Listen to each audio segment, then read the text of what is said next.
Nosotros aquí en Doble Clic. Doble Clic. Conduce Ramón Ulloa. Los saludamos, Franklin, y le agradecemos este contacto internacional a esta hora de la mañana aquí en Chile. Muy buenos días. Hola Ramón, muy buenos días para ti, para toda la audiencia y como siempre, para nosotros las víctimas, los familiares de los presos políticos, es de suma importancia seguir difundiendo, alzando la voz y que a nivel internacional se sepa los casos de nuestros familiares que se encuentran justamente privados de libertad. Franklin, quisimos abordar este tema en el día de hoy porque cuando ocurrió este hecho en particular aquí en Chile, le cuento, cuando fue secuestrado y todavía no se sabía el paradero del teniente Ojeda, rápidamente se vino a la mente acciones anteriores y el caso de su hijo, el hecho de haber sido secuestrado en Colombia, se hizo una especie de símil para dar cuenta de que acciones como esta ya se habían realizado anteriormente. Por lo tanto, lo que quiero preguntarle, partiendo por eso y luego para que me cuente más detalles de la situación actual de su hijo, pero partiendo por esto, ¿a usted no le sorprende que se vaya configurando la investigación de que eventualmente la mano directa del gobierno de Maduro esté detrás de una acción en suelo extranjero? Sí, Ramón, o sea, para nosotros no es extraño estas acciones por parte del régimen, ya que, bueno, hemos tenido dos casos, importante resaltarlo. El caso de mi hijo, que ciertamente fue el 11 de febrero del 2021, que fue secuestrado por la DGCIN y el ELN, y se repitió esa acción con el capitán Ángelo Heredia en diciembre del año 2023. Y la suerte de su hijo es haber regresado a Venezuela, pero entiendo que en algún instante él logró escapar de sus captores por un momento, ¿no? No, bueno, fíjate, él en fecha 11 de febrero del 2021, nosotros tuvimos contacto con él el 10 de febrero, un día muy emotivo porque después de 2 largos años sin ver a mi amado nieto, a su hijo, él pudo compartir en la ciudad de Cúcuta con mi nieto y sin embargo por una persona que se hacía pasar por primo de Oscar Pérez, de nombre Brian Pérez, lo traicionó y bueno, nada, lo llevó a un lugar, sitio que se llama Sector Herrán, y allí lamentablemente fue interceptado por funcionarios de la DGCIN, acompañado por un fuerte grupo armado del ELN, donde se realizó el secuestro en territorio colombiano. Ya, ¿y de allí lo llevaron a Venezuela vía terrestre? Sí, allí lo pasan por las trochas, las llamadas las trochas. Ahí lo intercepta una camioneta Toyota Hilux blanca, donde, como le dije, andaban funcionarios de la DGCIN y el ELN. Esta comisión estaba comandada por un oficial de la DGCIN, hoy en día es mayor, y del otro lado de la frontera estaba el coronel Gran Cuartiaga, donde lo estuve esperando, esta comisión, y fue trasladado vía aérea hasta la ciudad de Caracas, donde duró 12 días bajo fuertes torturas. Él logró escaparse de un centro de tortura llamado La Cueva, y allí logró comunicarse conmigo y con algunos compañeros donde narró lo que le había sucedido. Lamentablemente al día siguiente fue capturado por funcionarios de la DGCIN, donde de hecho a manera yo diría tipo demonio, ¿no? Le agarraron con armamento calibre alto y le efectuaron un disparo en la pierna izquierda a nivel de la rótula a quemarropa y una herida pulso penetrante en la pierna derecha porque se les escapó y eso les generó a ellos un fuerte problema ciertamente, porque es primera vez que alguien realiza una hazaña como esa, escapárseles a ellos de un centro de tortura. Ahora, Franklin, en la comisión de ese secuestro en territorio colombiano, la investigación indica que se contó con la cooperación de fuerzas de guerrilleras, ¿no?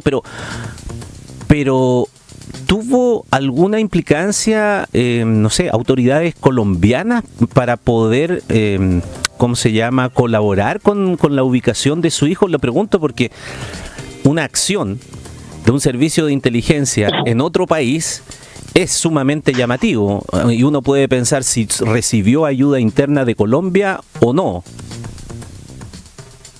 Fíjate, nosotros sabemos que dentro del territorio colombiano opera pues este grupo de régimen en compañía de estos señores del ELN, persiguiendo disidentes, ¿no?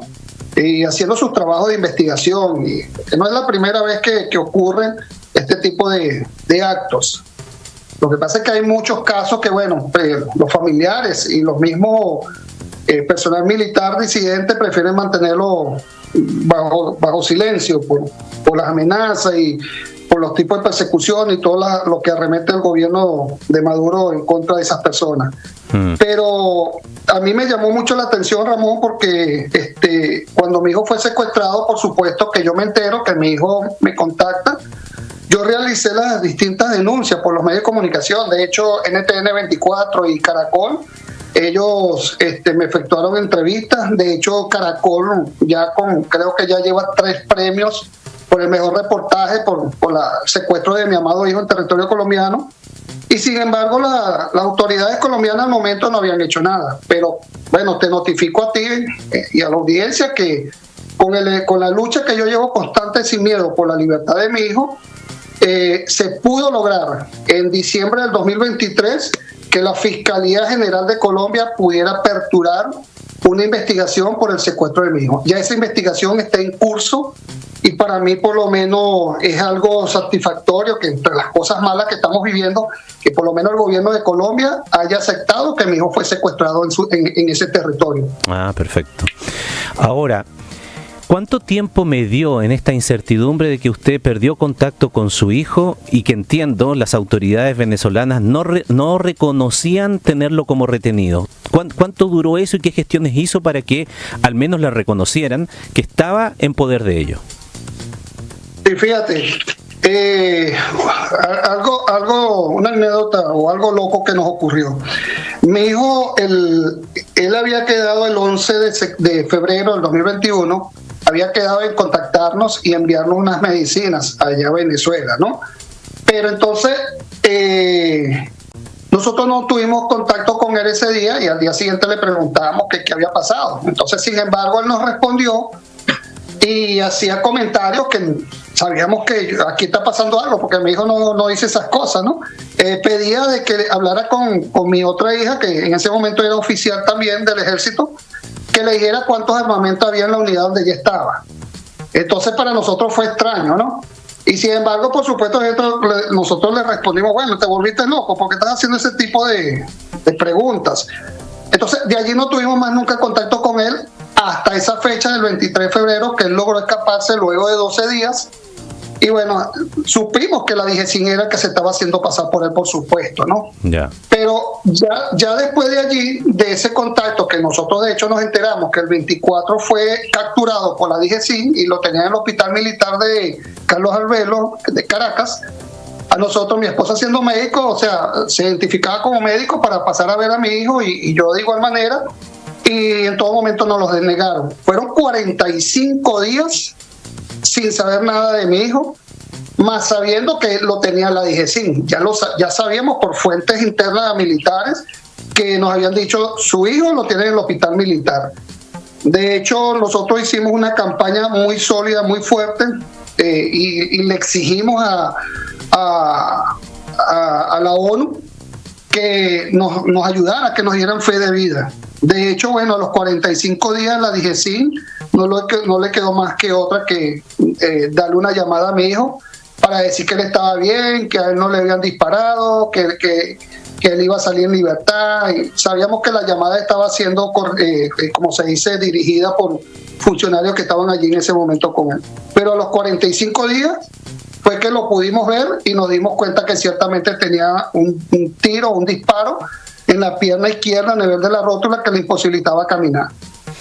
Ya, y desde entonces su hijo Franklin está detenido en el Centro Nacional de Procesados Militares, en Ramo Verde, como se le llama a esa cárcel, y hago la conexión con el caso de el teniente Ojeda, asesinado aquí en nuestro país, porque el teniente Ojeda estuvo también detenido en ese mismo recinto penal, en Ramo Verde. La diferencia fue que el teniente Ojeda logró escapar junto a otros militares que habían sido detenidos, y de esa manera pudo salir de Venezuela y llegar hasta Chile y pedir refugio en Chile. Pero estamos hablando del mismo centro penal, ¿no es verdad? Bueno, mi hijo ya tiene aproximadamente 1 año y medio en un centro de reclusión dentro de Fuerte Tiuna, la cárcel militar de la Policía Militar. Allí él se encuentra actualmente recluido. Pero ciertamente él estuvo en la cárcel militar de Ramo Verde. Ah, estuvo en Ramo Verde. ¿Y qué características tiene ese penal de Ramo Verde, Franklin? Y bueno, mira, yo debo ser muy sincero, ¿no? O sea, la cárcel militar de Ramo Verde, bueno, como se le llama, cárcel militar, allí ciertamente hay militares que han sido procesados por algunos delitos, tanto graves como menores. Pero tenemos aproximadamente 90 presos políticos militares, creo que ya ahorita estamos en los 100 presos políticos militares, que por supuesto, entre lo que cabe, bueno, a ellos se les permite visita allí los viernes, sábado y domingo. En algunas oportunidades se ha presentado algún tipo de problema con el tema del agua, de la comida. Pero sin embargo, comparado con estas cárceles comunes donde tienen personal militar, como es el Rodeo 1, personal civil, como son las cárceles de Tocorón, de Tocuyito, mira, esas cárceles sí, las condiciones son precarias y la situación de los presos políticos es horrible, muy horrible. Comparado con esta cárcel Ramo Verde, entre lo que cabe en la cárcel Ramo Verde, pudiera decirte que está un poco mejor. Ya.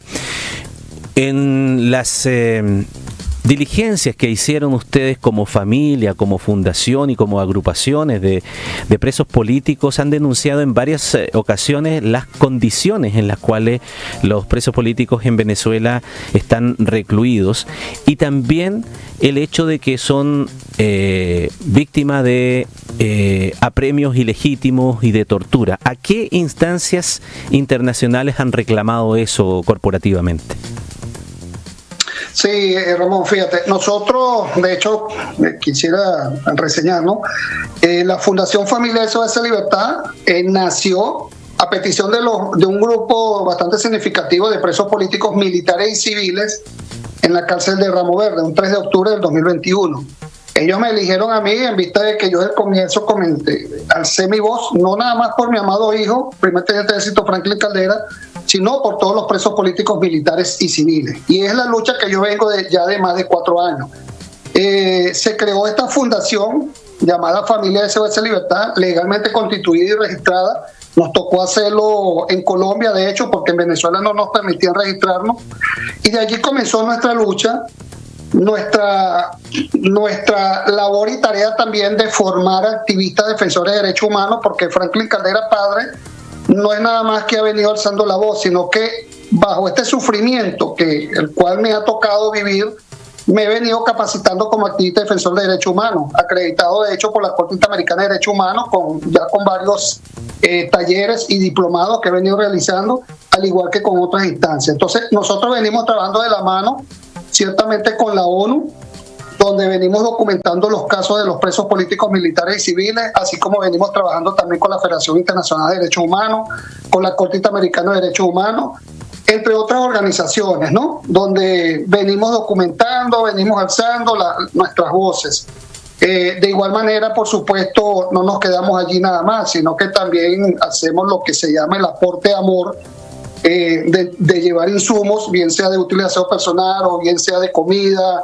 Ese almuerzo navideño que todos los años, en estos 4 largos años, lo hemos realizado, también desde la Fundación lo hemos podido elaborar, ¿no? Ya.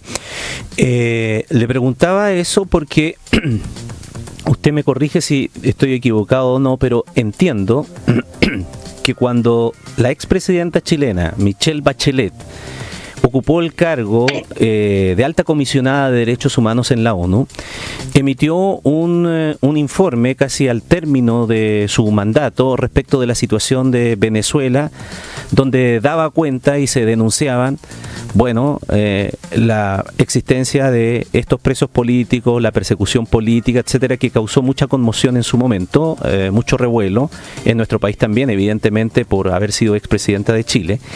Y según entiendo, ese informe se nutrió de muchos de los reportes que hicieron organizaciones de derechos humanos y familiares de detenidos, como por ejemplo el caso suyo, y si la desaparición forzada en algún instante de Franklin llegó entonces a oídos de la alta comisionada de derechos humanos en algún instante para la realización de ese informe que le estoy comentando, Franklin.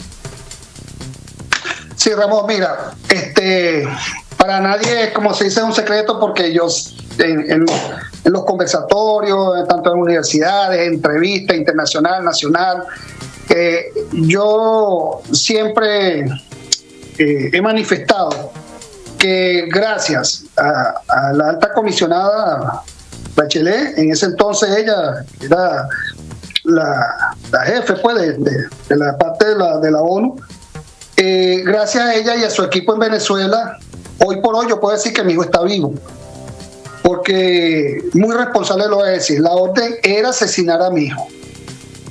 A mi hijo iba a correr con esa mala suerte que lamentablemente ocurrió con el teniente Ojeda.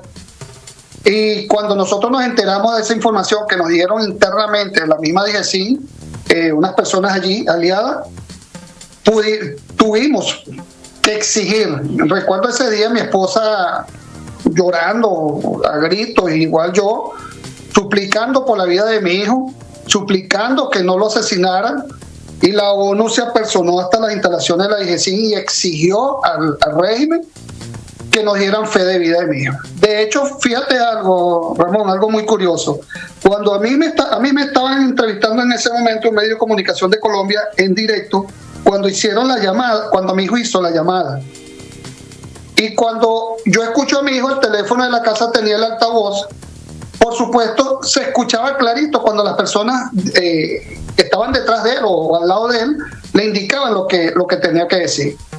Mi esposa, por supuesto, cuando la gente de la DGCIN dijeron que sí nos iban a dejar ver a mi hijo, y mi hijo colgó, mi esposa se desmayó. Entonces yo inmediatamente, con la cuestión de la reacción, de lo que sucede con mi esposa, mi hija también gritando, mamá, mamá, mamá, y yo me desespero, y entonces recuerdo que tengo a la periodista en línea, y esa periodista, fíjate, al día de hoy lo debo confesar, esa periodista grabó todo, y se escuchan las voces de esos funcionarios de atrás, donde le indicaban a mi hijo lo que tenía que decir.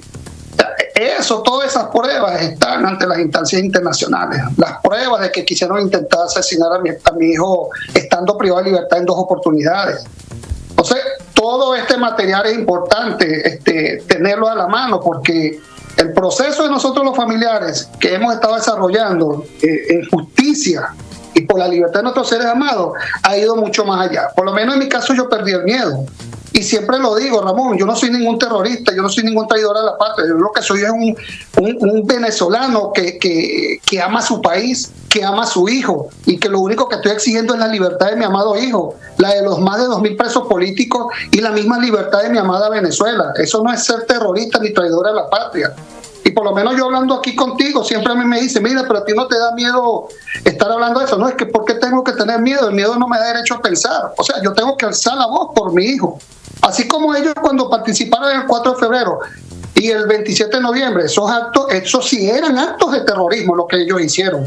Destruyeron muchos bienes nacionales, muchos bienes del Estado, bienes privados, aeronaves que derribaron en la Carlota, personas que murieron a raíz de esos intentos de golpes de Estado. ¿Y dónde están ellos ahorita? Gobernando. ¿Y es que acaso ellos no son terroristas?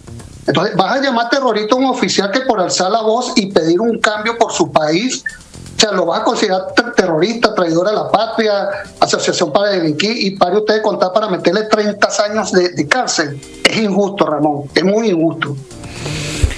Muy bien. Le queremos agradecer, Franklin, la disposición que ha tenido para conversar con nosotros en este contacto internacional, todo dentro del contexto que toma mucha relevancia por lo sucedido aquí en nuestro país, por esta investigación que avanza, por testigos que apuntan directamente a la orden e incluso el pago de este asesinato tan atroz que ha ocurrido en Chile de un ex militar venezolano que tenía refugio aquí en nuestro país y que estaba bajo la protección del Estado de Chile. Y usted entenderá entonces las repercusiones que eso tiene y lo grave de la situación en una investigación que todavía está en sus primeras etapas. Así es que el saludo desde Chile, Franklin, el agradecimiento por conversar con nosotros, de contarnos su experiencia, y estamos en contacto. Muchísimas gracias. No, gracias a ti, Ramón, y a todo tu equipo, y lo único que les pido, por favor, es que no se repitan estos hechos, lo que ocurrió con el teniente Ojeda. Hay que seguir visibilizando los casos de secuestro y de persecución de esos dignos oficiales que lamentablemente son los que están llevando la peor parte, esos militares que decidieron alzar la voz por un cambio, por un mejor vivir en Venezuela. Gracias por este espacio, Dios me los bendiga, y sé que se hará justicia por la muerte trágica de este digno oficial como lo es Ojeda, y también por todas las víctimas que hoy sufren en manos del régimen de Maduro. Saludos por una Venezuela libre y sin presos políticos. Muchísimas gracias, buenos días. Doble clic, Tele 13 Radio y tele13radio.cl. Información esencial. Bueno, como siempre.